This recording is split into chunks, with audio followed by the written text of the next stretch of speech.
Welcome back. Friday edition of the NY Sports Index. Chris and Jamie back with you here once again. We got the final regular season series of the year for both the Mets and the Yankees playing for everything. We have a pair of 0-3 teams searching for their first win of the season. We'll get you ready for everything Jets and Giants as well. Jamie, I figured tonight we'll start with your baseball team. We never really start with your team in the lead spot, at least on the baseball perspective.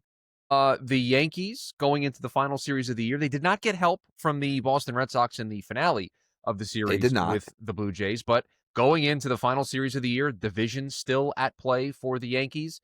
Aaron Judge needs to hit 4 more home runs in order to be the MVP of the American League. I just had to get a little dig at the open there. Just a little. By the way, Aaron Judge's OBP is now, I believe, almost 1,000, or excuse me, 100 points. Well, the White Sox are a bunch of cowards, and they just intentionally walked him a bunch. Two more intentional walks today, so obviously he's already building on the American League record for most intentional walks. Nobody's catching Barry Bonds ever again. But yeah, so this was an interesting game because they did get down early. Michael A. Taylor put the White Sox up early. Yankees fought back late in that game, ended up getting the win. Carlos Rodon finishes up his really a monster bounce back season this year. Remembering my thoughts about Carlos Rodon from about 6 months ago and what he did at the end of last season to what he was able to do this year. It has been really remarkable. Set career highs in everything, I believe, except strikeouts. I think he's just about second behind what he did in San Francisco. But it really, overall, just encouraging. The Yankees are sitting at 91 wins with 3 games to go. And it's funny, if those of you that maybe are following this feed on YouTube back from when this was the Bombers Beat podcast, when it was just me talking about the Yankees, you know that in the preseason, I guess not preseason, like the first week of the season, I mentioned that my expectations for the Yankees is they would be a 93 win wild card team. Well, they've got 91 wins with 3 games to go and the division still at play. This will be the second consecutive season, by the way, that there will be no 100 win baseball teams, which is an interesting little Parody. So I guess my big takeaways for at the moment for the Yankees, it's really all about this upcoming series. They play the Baltimore Orioles at home. Toronto plays the Tampa Bay Rays, who are playing a little bit of dress up on their way to playing Toronto. If you didn't have a chance to see what I'm referencing there, just take a look up. Just search Rays and Princess, and I think you'll be able to find it. Yeah, I mean the Yankees are about as good of a spot as you could imagine them being in after what they did in the middle of this season. They have a chance to win the division. They still have to, again, be 1 game better over this final 3-day stretch here than the Blue Jays because they don't have the tiebreaker, as we mentioned on the show before. But they're in a really interesting spot right now. And they're not putting out their big stars for this series because just the way the rotation is lining up. But they are, it does appear that they're lining up Schlittler to be their Game 3 starter based on where he is starting relative to Luis Gil, who was starting in the series finale. So they're going Warren, Schlittler, and Gil to end the season, which, barring something unforeseen, and let's say they don't get the division in the bye, it does look like that would be Fried, Rodon, and Schlittler for 3 games in a wild card series. So we'll keep an eye out on that. But right now, you got to be excited. Some guys that have not been hot are getting hot again right now. Anthony Volpe's been playing a little bit better. Austin Wells is heating up a little bit. You got a big clutch at bat tonight from Big G. Judge is hot going into the postseason. Can he carry that over? Because that's going to be whether the Yankees win the division or play. It looks like if they're going to be a wild card, they're probably going to play Boston.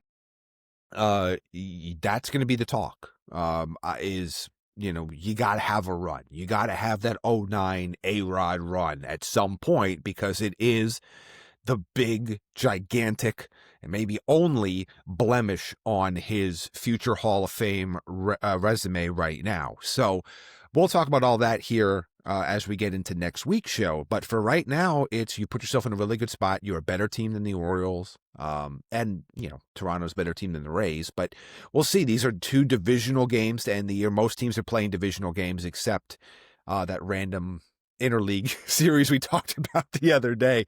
But for the most part, that's the situation. And I think if you're looking at the Yankees right now, no matter what the result of the next 3 days are, you are encouraged. Even if you do end up having to play on Wild Card Weekend in hosting, whether it's the Red Sox, I'm going to see, can they technically host? Yeah, they still technically could host the Tigers or Guardians. That is still within the realm of possibility. And then there's there's a smaller chance they could host the Astros, but that would take a very weird set of scenarios over the final 3 days to happen. But yeah, you've won 5 in a row. You know, you're. I know the White Sox aren't exactly good at baseball, but at some point you want some momentum for your team going into the postseason. And it's not like this team lacks talent. You know, it's not like on paper this team can't compete. So getting guys hot and getting guys to get their get right games as you're leading into October, I think is really encouraging. But obviously, you want to win the division. You want that first round bye. It just raises everything. And obviously, if you win the division, odds are, given what the records are right now, what you need to do to win the division, you're going to have home field advantage throughout the American League playoff picture. So that's still the goal. You might have to go 3-0 to get there, but right now that dream is still alive. And you know what? Didn't think that was going to be the case a couple months ago. So can't complain about it, even if they do end up being the top wild card team. There's certainly some level of drama still remaining for some playoff spots. Obviously, the American League Central has the entire baseball world's eyes on it right now. Who's going to get that third and final spot in the National League? But, I mean, Jamie, there is a world of a difference between the Yankees winning the AL East and getting that bye versus needing to play those at least 2, potentially 3 extra games in that first round. I mean, it changes everything about the odds that you go on another deep run. If you have to play in that first series in the wild card, it messes up your pitching while the other team's sitting back, kicking their feet up and getting to set their pitching exactly the way that they want. You have to grind it out for, like I said, 2 or potentially 3 games. So, 2-3 weeks ago, probably not something we're discussing, but it's here. And if you're Aaron Boone, I think you have to manage it about as aggressively as you can get because it means something. It means a lot. You get to then dictate and set up your rotation exactly the way that you want it. Whoever you want starting in game 1 can start in game 1. Game 2, you can set it up that way, and you can skip a whole round and just have less games that you have to go through, less landmines that could potentially pop up. So it's important. It's massive. And if I'm Aaron Boone, it's not like the Mets where every game matters whether you're in or you're out. The Yankees are in. They're participating in the postseason. But I still think there is a aggressiveness and an urgency that Aaron Boone and this entire Yankees team should have here this weekend because winning this division could be the difference between going to the World Series or being a first-round exit because you draw a team that gets hot at the right time. Yeah, and look, the reality is if you look by expected win-loss record, the 2 best and again, I know there's that's not a be-all, end-all by any means, but just for the sake of this conversation, by expected win-loss, the 2 best teams in the American League this year are the Yankees and the Red Sox, and that would be a first-round wild card matchup right now. So it's going to be, and actually, as funny as things are kind of setting up, we could get another look here at Guardians Tigers. Is starting to look like that's going to be a wild card weekend matchup as well. But that's not decided yet either. I mean, Boston's not locked into that second spot. They're only a game up over Detroit, 2 games up over Houston right now. So I mean, they still got to push for this, and Boston faces Detroit. And I think that's a really, really intriguing. Like I know we're talking about like Yankees, Baltimore, and Toronto, Tampa, and obviously what that means for the AL East, but Boston, Detroit, if that's a 1-2, 2-1 in any direction, those 2 teams are probably safe. But if either one of them gets swept, that's probably it. I don't think, like right now, like you said, Detroit's got a 1-game lead over the Astros. Cleveland's got a 1-game lead over the Astros. Boston's got a 2-game lead over the Astros. And obviously Cleveland right now, it depends with what happens with the Tigers, obviously. Astros can't jump into the Central. But it's one of those things where, like, that's the really intriguing series, because for both of those teams, you have to play like your season is on the line. Like, you have to win one of those games if you're one of those teams. You can't get swept, because I think if you get swept, you're done. So that'll be really interesting as well. And, it's going to be, with teams play spoiler this time of year. Baseball's tough, man. Like, the best we talked about, there's not going to be a 100-win team, which means every team in the league is going to lose at minimum 63 games. So it's not easy to win. Parity. Parity. Like I said, and like Cleveland's playing Texas. Again, Texas isn't good, but they're above 500. And obviously they're on a troubling run right now. 1-9 in their last 10. Yeah, I mean, they completely played themselves into and then immediately right back out of the wild card picture over the course of the month of September. But you never know, man. Like, you never know. But overall, yes, to your point, Chris, before I turn this into more word salad, tremendous advantage if you get a chance to miss the first round, clearly. But I think overall, in general, it's just good to be hot going into the postseason. And again, assuming the Yankees don't get swept by the Orioles, I think even if they win one of the three, I still feel like they're going to be in the bigger picture of how they've played over this last month, pretty hot going in there. Free's been pitching really well lately. Rodon has been pitching fairly well lately. I know his overall numbers probably look better than I feel like he's pitched recently, but he's still pitching well. We'll see what Schlittler does in this next start, but I'm encouraged. I'm encouraged right now. There's going to be postseason baseball. You're locked into that, and you're giving yourself a shot to win the division. I really wish that, it doesn't work this way, that you can flex schedule and just make the Yankees and Blue Jays play the final 3 games here. Winner of the series gets to win the division. That'd be amazing, but I guess that's not how life works. And again, I think maybe at the start of the season, a lot of people thought Yankees-Orioles, this series would have been for the division. And then the Orioles did their AL Braves impression and just absolutely were not competitive for the entire season.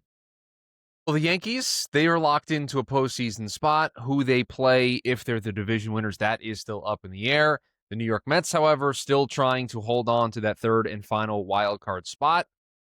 They won again last night, took the series from Chicago. They have one more series left, a 3-game set down in Miami, and like I said, a 1-game lead. 2 teams still mathematically alive after them, both Cincinnati and Arizona. Feels really difficult to see a path for Arizona to get in now, 2 games back with 3 games to play. They need a lot to go right for them and a lot to go wrong in 2 other cities, basically at the same time. So that feels like tomorrow night or tonight, as you're listening to this, could be the day that Arizona gets eliminated. This feels like it's down to the Mets and the Reds. The Mets in Miami for 3, Cincinnati playing Milwaukee for 3. Milwaukee not playing for a whole lot. They're leading everybody in the National League with 96. They have a 2-game cushion over the Phillies for the 1 seed. Again, it's still mathematically possible for Philly to chase them down. That might not be mathematically possible in 24 hours. But. Right. So for the moment, that's the way it sets up. So they're not really playing for a whole lot. So it really comes down to a question of who can make the least amount of mistakes. That's really been the topic of conversation for both of these teams, is just not beating yourself. Cincinnati lost the first 2 games of their series to Pittsburgh, basically opening the door for the Mets to take back control. They won on Thursday afternoon, salvaging the finale of that series. The Mets responded in kind thanks to their best pitcher, Nolan McLean, striking out 11 and leading the Mets to a victory. Listen, the Mets have the bullpen seemingly figured out. They're going to shorten up as many games as possible. Edwin Diaz is probably going to be available for 6-out saves all 3 days, would be my guess. That there's no limitation. What are you saving him for at this point? Exactly. Right? So he's going to be available all 3 days. Brooks Raley's looked really good. Tyler Rogers has looked really good. Ryan Helsley has seemingly turned a corner, although I don't know if they're going to put him in high leverage situations. They'll probably avoid it if they can. Ryan Stanek has been good. So it's Brendan Sproat going on Friday. And then after that, I cannot tell you what the Mets pitching plan is on Saturday and Sunday, because I don't think they know what their pitching plan is on Saturday and Sunday. It is going to be an all-hands-on-deck approach for 2 days. And quite frankly, you'll see that a lot around the league for different reasons. I just looked at the Milwaukee-Cincinnati series. Cincinnati's listed out their starters. They're going Littell, Abbott, and Singer. But the Braves, excuse me. Yeah. What year did I transfer back to get to the Milwaukee Braves? What was the last time the Milwaukee Braves played Stand a by. baseball game? Stand by. Like the 40s? Bye. I'll tell you in a second. But in the meantime, while you're looking that up, they only have Quinn Priester listed. They have him going today here on Friday. But they, as we've talked about, they could mathematically have nothing to play for over the weekend, and then they will probably use a hodgepodge of pitchers to kind of just get through. 1965, the last season. So a little bit later than I thought, but I was still not Braves. alive yet. You got to win 2 or 3, right, Chris? Well, that's it. 2 or 3. Yeah, I mean there is a world where they don't need to do that if the Reds lose a bunch. But yeah, I mean, listen, you win on Friday night and you win on Saturday night. I think that ends it mathematically. The magic number on the Diamondbacks is 2. I think it's 3 on the Reds. So you would need something from the Reds over 3 days.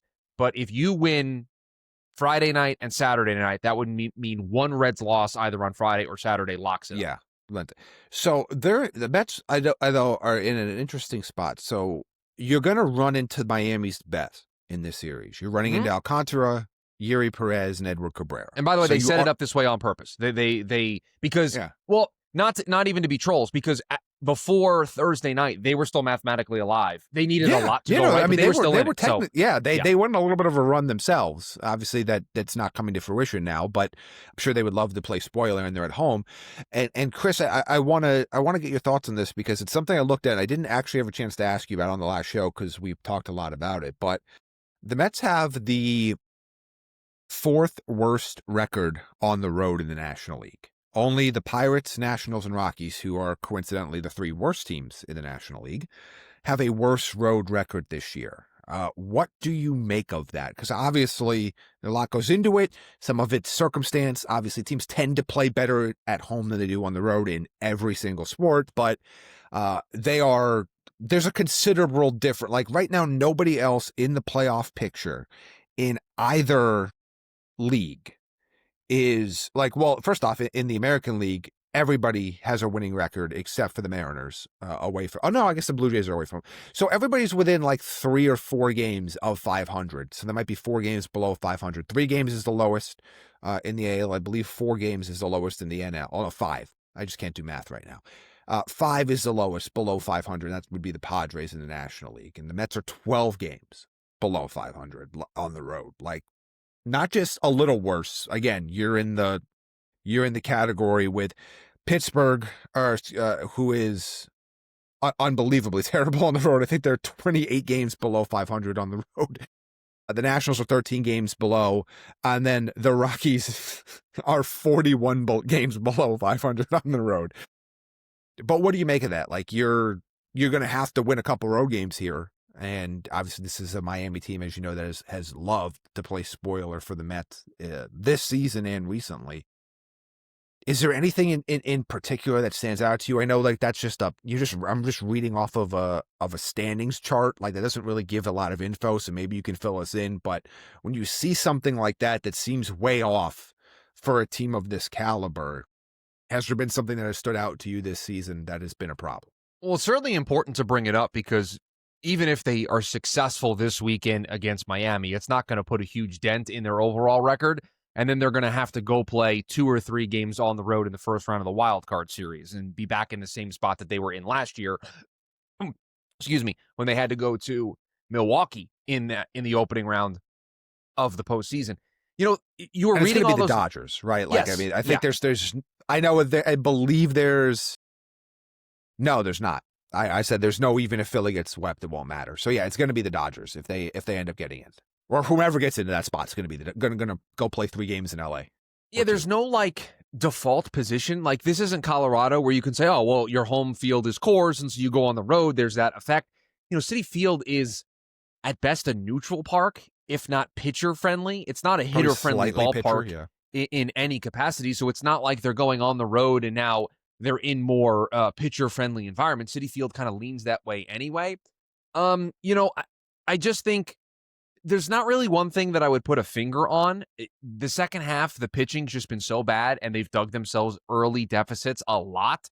And so that can kind of take you out of it when you're on the road and you don't have your home crowd to get you back into a game, whereas at home, Obviously, you can feed off of any little momentum that the crowd gives you, but there isn't really anything that I can think of off the top of my head that feels different, you know, philosophically, like the way they approach a game from a management perspective, from a game planning perspective. Nothing's really different. So I think, there's probably something underlying that you can point to, but it does just feel like more of circumstance than it does anything else to the reason why And that's they're very struggling. reasonable.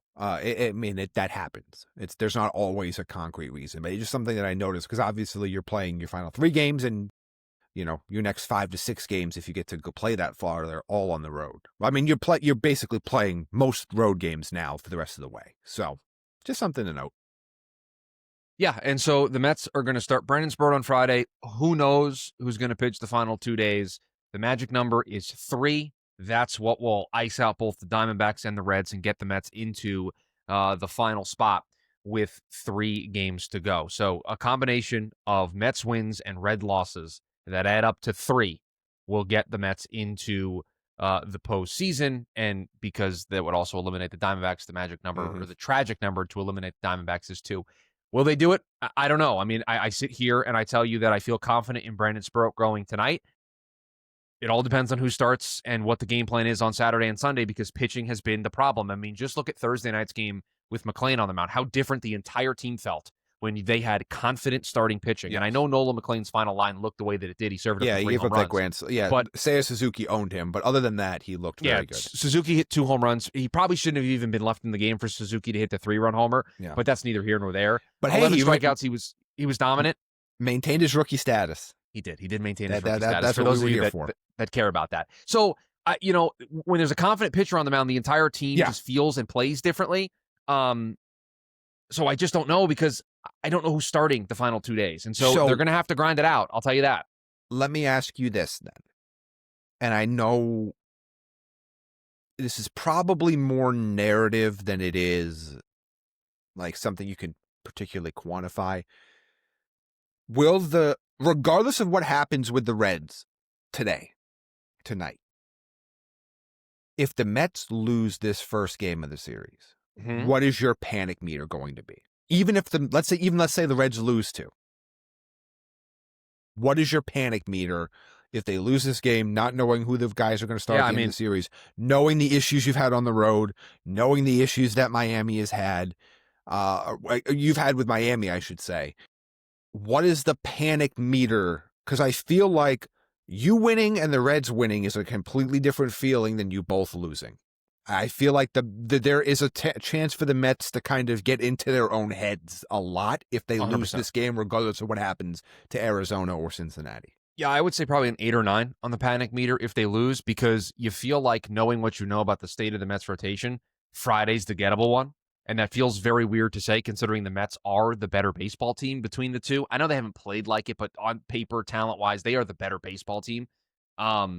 Miami, they're just a thorn in your side all season long. I don't Plucky. You have not seen a ton of Marlins baseball like I have.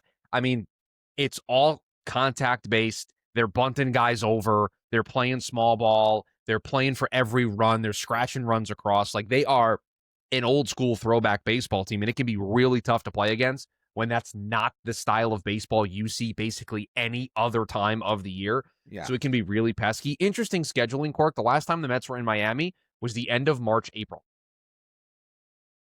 They played the beginning of the season there, and they have not been back since. And then, they've played them at Citi Field. So it's been a while since they've been down there. But yeah, they have to get, it's funny because I have the Fangraphs projected starters for the next 3 days up for the Mets. And they, funnily enough, have David Peterson starting on Sunday. That's not going to happen. No. David Peterson is not making that start on Sunday. Unless for some reason the Mets don't need that game. I mean, maybe then you can start him.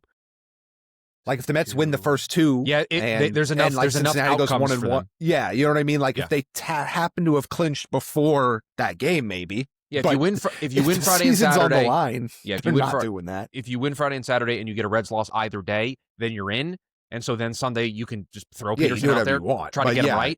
If your season's on the line, ain't no way they're starting Peterson. No, and if they do, they deserve to miss the postseason. Yeah, if they think that's their best option. So my guess, if I had to put a prediction on it right now, my guess is Sproat on Friday, one of Holmes and Minaya on Saturday, and then the other goes on Sunday. So they won't piggyback them again, is your Well, prediction they right could, now?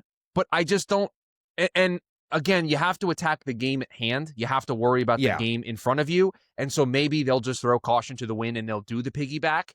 But if you could, game it out and lay it out perfectly, I think you would split them. Yes. Well, it will make you can do a lot more if you just win this first game.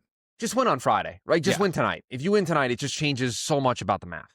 Yeah. So Brandon Sproat, Sandy Alcantara for the Mets in the opener of this series. And then after that, who knows? And the Mets need 3, magic number of 3. And so the next time you hear from us, the next time we're talking Mets baseball, we'll know if they are in or they are out. A pair of 0-3 football teams, Jamie, trying to get their first wins of the season. We will start with, I think, the more exciting of the two games, not because I think the team can win the game more, but because there's just a lot more excitement around Jaxson Dart making his debut for the New York Giants against the not San Diego, Los Angeles Chargers. Yes.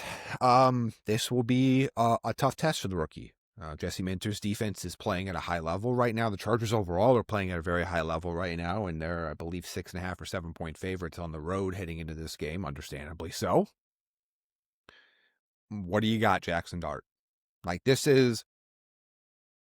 to me is not going to be about whether the Giants win this game or whether they lose this game. It's going to be about whether Jaxson Dart looks comfortable and competent operating this offense. What does his offense look like?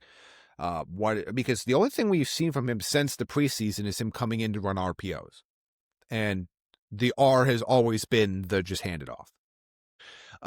We're going to get to see the full playbook with him. What does an RPO look like if he's keeping it? What does it look like when he's throwing? Now, we saw obviously strong performances in the preseason, but that, a lot of those guys aren't still playing in the league right now. Like, that's just the reality of what that time of year is and where he was in the pecking order. So to me, this is all about, as the season was going to be, and as we've talked about it, all about Jaxson Dart. You don't want the Giants to get blown out by any means, because, if Jaxson Dart looks good in garbage time, but they lost this game by 28, it's a little bit of a different feel to it. But while the game is within reach, neutral game script, neutral game script, close game script. I just want to see how he looks. Does he look comfortable? Does he look like he is ready? The Giants tackles have actually played pretty well in pass protection in these last couple of games. I know the offensive line has been a little bit up and down, but I think they've been playing better lately, and I want to see what happens with a little bit more of a mobile quarterback taking snaps. So that's all this is about at this point. Does he look comfortable and competent running this offense, or does he go out there and you go, oh man, he wasn't ready? So that's the line for me, because I don't think they're going to win this game. I don't think they would have won this game with Russell Wilson. I don't think they would win this game with Jameis Winston. I don't think they would win this game with Eli Manning. So it's or Daniel Jones or Geno Smith or Tommy DeVito or Kerry Collins. Like, I don't think they're good enough right now. But can they keep it close, and can Jaxson Dart look like he is going to build on something? Next week is the game where you can say, okay, we are definitively the better football team. Let's go out there and show them everything we can do. But it starts with building a foundation in this game for Jaxson Dart. And quite frankly, just from a curiosity standpoint, how does the play calling change? Does it change much? What does the coaching staff feel is available to Jaxson Dart or not available to Jaxson Dart compared to Russell Wilson in those first 3 games of the year? That to me is the intrigue. It would be like if you were to have one of those like player cams, it's a player cam focus on Jaxson Dart for me. Hear you. I agree with most of what you said. No more excuses, Brian Dable. No more excuses, Mike Kafka. This is your guy. This is the guy you picked. This is the guy you traded back into the first round to get. Have playmakers. Cam Scatterbo is a difference maker in the backfield. I don't care that Tyron Tracy is out. Cam Scatterbo gives you a hard-nosed physical runner, can catch the ball to the backfield, can run people over. You've got receivers. You have Malik Neighbors. You have Darius Slayton. You have Wan'Dale Robinson. You have creative ways to get the ball into your playmakers' hands and do special things with it. This is your guy. There are no limitations anymore. You've got a quarterback that can move. You've got a quarterback that can run. You can have QB design runs. You can move the pocket. You can run bootlegs. You can run play action. There should be no limitation. And so if you want to remain the OC and the head coach of the New York Giants, then you got to show me something. You got to show me something in the creative play calling. Because you know what? I'll give it to you. Maybe there were limitations with Daniel Jones. He couldn't really do what you wanted to do. He's doing it fine in Indianapolis with Shane Steichen, but you know what? Change of scenery, that happens all the time. Look at what Sam Darnold's doing since he left New York, right? Just happens. You brought in Russell Wilson. He has limitations at this stage of his career. He had limitations when he was in Seattle. Definitely has limitations as he's gotten older. Okay, there are no limitations on a first-round pick who the sky is the limit for that you felt like it was worthy of trading back into the first round to get.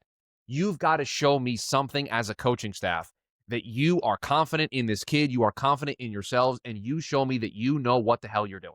Like, that to me is the big takeaway here. They may lose by multiple scores. They probably will. The Chargers are a really good football team. There is an argument to be made that they're the best football team in the AFC. Like, that's how good they've played through 3 weeks. Their defense is awesome. Herbert's leading the league in passing. Yeah, if they had a different logo on their helmet, you would feel a lot more confident about putting them up there with the Bills and those teams. They've played better than the Chiefs. They've played better than the Ravens. You know what I mean? Like, but we're all kind of waiting for the Chargers to charger. But yes, but continue, Chris. Don't let us come on to the Monday edition of the show and say, didn't love the play calling, didn't love the game plan, didn't love what they did for Jaxson Dart. You have no more excuses. So guess what? The opening script, those first 15 plays, let's get Jaxson Dart in a rhythm. Let's get Cam Scadaboo involved. I mean, do all of the simple little things that you're supposed to do as a play caller, as a head coach, because this is it. Your job is on the line here if this doesn't work, and you put him in. So it's on you if it doesn't work. It's not on Jaxson Dart. Nobody, I think, is going to blame Jaxson Dart if this crashes and burns. They're going to blame Dable. They're going to want another coach in here, another OC in here. That's exactly what's going to happen. And so, Daboll, and we all kind of knew that. And Daboll basically came out, as we talked about on Wednesday's show. I said, this is me. He came out there. He wants all the credit and all the blame. It's a little McConaughey there. It was a little McConaughey Wolf of Wall Street you did there. So, like, he wanted it. He's going to get it. And we'll see. You know, this offense, I want to see it. I want to see it. And I know what Jaxson Dart did at Ole Miss. I know what kind of offense he can run. But we also got to see it against grown men. And we got to see it in the NFL. And this is a test. And this was always the concern about if you did this early in the season, like we kind of thought, is that outside of that Saints game, you're going to play some really tough defenses coming forward. And you're going to go right into the fire here. There is no easy acclimation period. We'll see how he looks. But, I mean, at this point of the season, at this point in the Giants' life cycle, he's all that matters. It's not even about wins and losses right now. Potentially the more winnable of the two games for the New York teams. The Jets are down in Miami for a Monday night game, part of a Monday night doubleheader. So they started, I believe, 7:15 Eastern time on Monday. A pair of 0-3 teams meeting up for a duel down in Miami. Somebody's got to win. As we're recording this, Justin Fields still hasn't fully cleared protocol. He did practice today, or yesterday, I should say, Thursday, when we're recording this. So looks like he's in line to make the start. Aaron Glenn did say that if he does get cleared, he will be the starter. So there's no quarterback controversy here. They're just waiting for Justin Fields to get healthy. And I'll tell you what, Jamie, this game really has me nervous. Not because I'm worried that the Jets are going to lose the game. I'm worried about what it means if they lose the game. They're 0-3. There's no difference mentally for me between 1-3 and 0-4, right?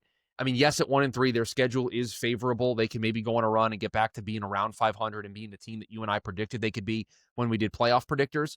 But, 1-3 and 0-4, your playoff chances don't change dramatically from this, so it's not one of those type of must-wins. Yeah. But there already is just a little bit of noise surrounding the way things have started here for Aaron Glenn. Mm-hmm. And the one thing I'll say here is he's tried to put to bed the narrative of the same old Jets. And to a certain extent, I agree with him that it is unfair to take that label, which has been applied to teams in the past and coaches in the past and GMs in the past, and apply it to him when he is just 3 games into his tenure. You got to start winning football games at some point, though, or else you can't keep saying that. And losing to a Miami team that's extremely beatable and going 0-4, I'm sorry, I don't want to hear that this isn't the same old Jets, because results at a certain point begin to matter, and this feels like that breaking point to me, where if you start 0-4, man, I'm sorry, you're now in the same old Jets bucket until you prove me otherwise. I gave you the first 3 weeks. Now you couldn't beat a banged-up Miami team they're looking for a reason to get rid of Mike McDaniel. They're looking for a reason to fire him. And you go down there and you lose. I know they're banged up. I don't know who's playing quarterback, but man, it would just be, to me, unacceptable to lose this game and continue to beat this drum of positivity and us trending in the right direction and ships turn slowly. Like, you're just going to lose so many people if you keep throwing out those cliches if you start 0-4. Agree completely. And look, I know the schedule is going to start to lighten up here a little bit. They go against Miami. They get the Cowboys at home, Broncos at home. That's tough. But then you get that 3-game stretch of Carolina at home, at Cincinnati without Joe Burrow, and then home against the Browns. And there's a lot of winnable. Can I use one? Yeah. Because if they beat the Dolphins and they get to 1-3, like the Cowboys are not the team that maybe we thought before the season. Same thing for Denver. So those games are harder, but not like completely unwinnable. No, but I bring those up to say this. If you go 0-4 and you lose to Miami, you start to then look at those teams and go, well, if you can't beat Miami, who are you beating? And I understand that Miami is probably underperforming expectations. Not that I think there were high expectations, but I think they thought they'd be better than this. And I know they had an admirable showing against the Bills. I will give them that. But the other 2 games were not admirable. And I do wonder if they just got up for that game because of all the noise. This one is going to be a pivot point because, to your point, Chris, we want to talk about this in the grand scheme of things. The grand scheme of things are the Jets are not going to make the postseason this year. I feel safe declaring that right now, Chris, and I don't think I'm going to get old takes exposed on that. You know what? I hope you do. I hope. Yeah, you do. I know you do, but it's not going to happen. Even though the AFC is kind of weird, it's kind of mid. It's kind of mid. Because like right now, technically, I believe like the Jags are the final playoff team, so it's like we're not feeling great at the moment. It's like the Jags or it's like a weird run right now. But to your point, Chris, there has been a lot of noise, and obviously the New York market delivers a cacophony. I'm going to keep using that every show now since you brought it up, of voices and opinions that are unlike any other market in the country to the extent, to the volume, to the degree. There's some very interesting rumblings. And I don't mean rumblings like from front office or whatever, but there's some really interesting rumblings from that fan base that are already starting to, at least in their mind, begin the path of giving up on this new regime. Which is completely ridiculous. Let me just make it very clear. That's absurd. But at 0-4, like I lose the high ground. You know the scene in Star Wars, Anakin, you lost the high ground. I don't have the high ground anymore if they start 0-4. That talking point starts to become more and more salient, and you start to gain more of the high ground, even though 4 games in, it is still ridiculous. Correct. Because at some point, you got to give me more than moral victories. You can tell me that Pittsburgh week 1 was a moral. You can try to convince me that Tampa last week was a moral victory. There is no moral victory when you're playing an 0-3 team in the division that you have to beat. Like, New England isn't good this year. Miami isn't good this year. You're not going to play well against Buffalo. But the other 2 teams in the division, talent-wise on paper, you stack up well with them. You can compete and beat them. You got to start turning these games into wins. And you know what? At 1-3, Aaron Gunn, keep telling me that ships turn slowly. Please keep feeding me that type of positivity, because now you've got a tangible result that I can believe in. But you go 0-4, I don't want to hear about we're moving forward. We're working on the main thing. It loses its luster quickly because this fan base, me, a part of it, we've just been down this road too many times before, and we try to give everybody a fair shot at the beginning, but you can't keep, what's the phrase? You can't pee on my leg and tell me it's raining. I believe that's a phrase. Check me on that. I believe there is something to do with urination and telling you it's raining. Whether that, you got to have something tangible. You have to, like, at some point, as you're going to dangle the carrot, there has to actually be a carrot on the end of the string. Like, you can't just dangle an empty string. You're 0-4, there's just a string. Yeah, I'm not a cat. Like, it's not going to just bat at it like this. But, like, this is the game you need to have. And not just be competitive in, not just keep it close. This is the game you need to win. Because if you don't win this game against what many believe is one of the worst teams in the league this year, that has a head coach that's seat is scalding right now, that has a quarterback that cannot seem to get in rhythm and is calling out Cam Newton of all people, and basically trying to explain to Cam Newton how hard it is to play quarterback, which is a wild thing to say. And again, Cam's got some wild opinions now, and I understand that. But like one thing you can't pretend that Cam Newton was not a better NFL quarterback than Tua Tagovailoa. This you got to have it, and you got to have a tangible victory. I don't care if it's ugly. I don't care what. It's just you have to win this game if you're the Jets, because if you do not, and yes, you have the little bit of the extra buffer that there's a second Monday night game that is an hour staggered later than you. So if you do end up losing this game, there's still another game for people to kind of watch and have takes on. So you're not the true standalone game. But if you still, it's a national television game on a national audience that's sitting down there to watch it. And by the way, not that it matters, but there's no baseball Monday night. So Mets fans aren't going to be there's a lot of Mets-Jets crossover, as we know. Whether the Mets make the playoffs or not, there's not going to be a playoff game on Monday night. There are some Yankees fans that have made the poor decision to go over to the Jets side of things, and that's their choice. And again, regardless of whether the Yankees win the division or don't win the division, they're not be playing Monday night. So if you are a New York football sports fan, what are you doing on Monday night? You are watching Monday Night Football. There is nowhere. So while the National might have some other focuses because of that second game, the local media won't. There's nothing else they have to worry about. Yeah, there's some game previews they'll have to do for the wild card round. And, there'll be like a Rangers Islanders preseason, but that's the focus. So if you can't come out with a victory against that team on Monday, Tuesday morning is going to be an absolute nightmare for Aaron Glenn. Well, and to your larger point, if you can't beat the Miami Dolphins, who you beating on your schedule? You just start to become the team that everybody circles on their schedule. You become the gimme game. Right? Right. Can't happen. Right. And so hopefully Justin Fields can come back so this team can start to get this offense rolling. I mean, it was great in week 1. Game script completely got out of hand in week 2, so you couldn't really build off of what you did in week 1. The concussion knocks him out for week 3, so there's no positive momentum for Fields.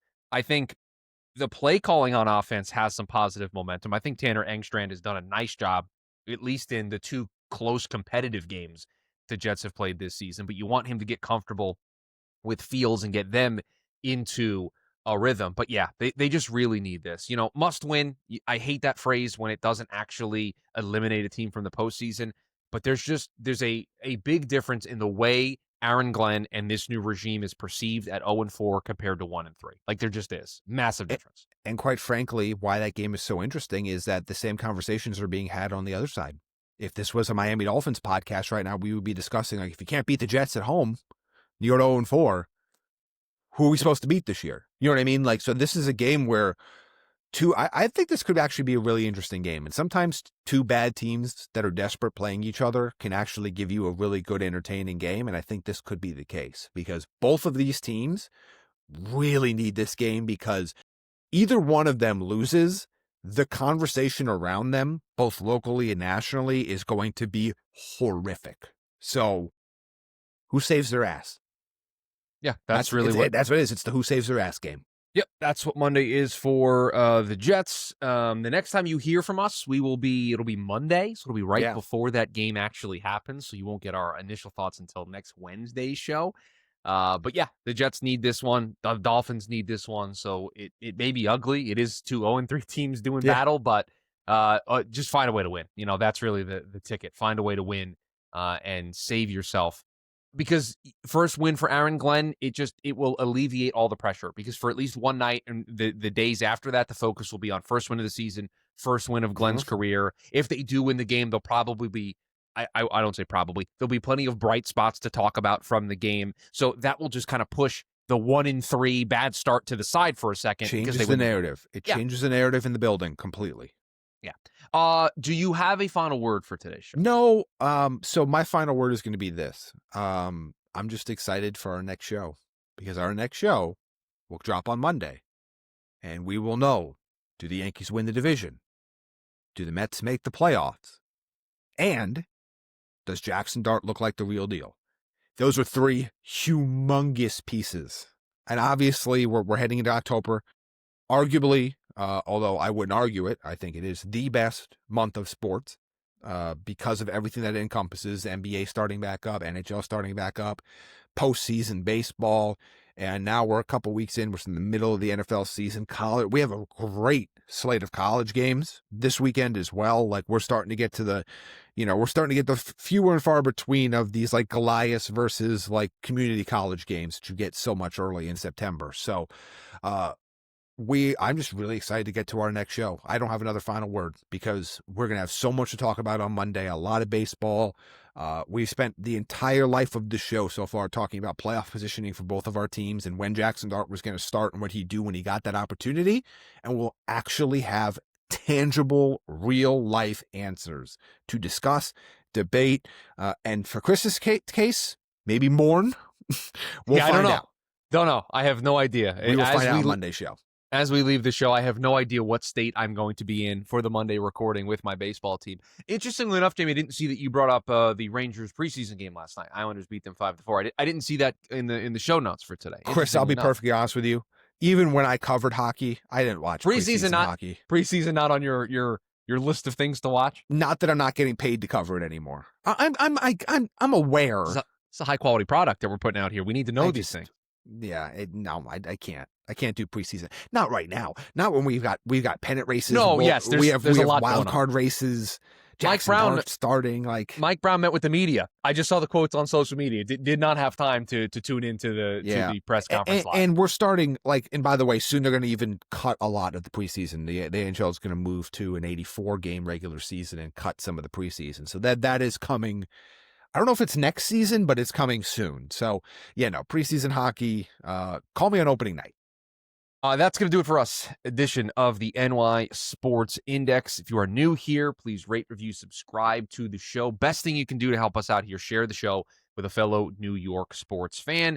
You want to watch the show, 2 ways to do so, the Spotify podcast feed and also on the NY Sports Index YouTube channel. So you can watch the show in those 2 places. We're back Monday, Jaxson Dart debut.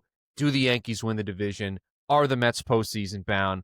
Final thoughts on the Jets-Dolphins. All of it coming to you on the Monday edition of the show. Enjoy all of the action. Ryder Cup getting started today in golf for those golf fans out there. So a lot of stuff to take in here over the weekend. We'll talk to you on Monday.